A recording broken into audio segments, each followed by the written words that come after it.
Peer pressure is a difficult thing. One thing I want to say about peer pressure first is that it's not all bad. That we think of, oh, peer pressure, and we think, oh, somebody's going to lead our child into cigarettes or drugs or something terrible. But actually, peer pressure also gets children to do a lot of good things.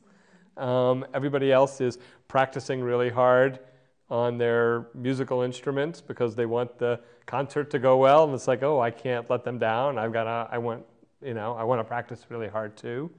So peer pressure can be positive also. So it's not all bad.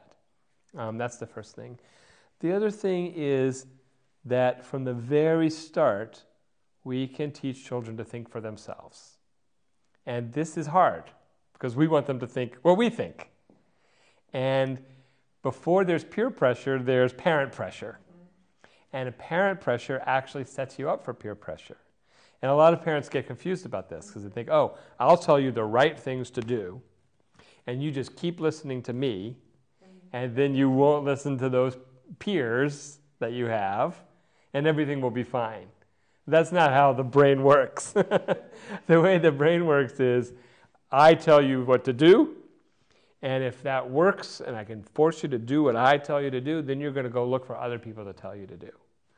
Whereas if it's the opposite, it's the, what do you think? What do you really, really think yourself about this?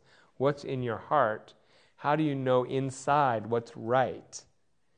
Then you get a little older and somebody says, oh, let's go steal candy bars from the shop. And you're like, oh, that doesn't feel right inside. And so we've had that influence, but it kind of comes in not by forcing them, lecturing them, hitting them over the head with it. It comes in this kind of a indirect way through listening to them.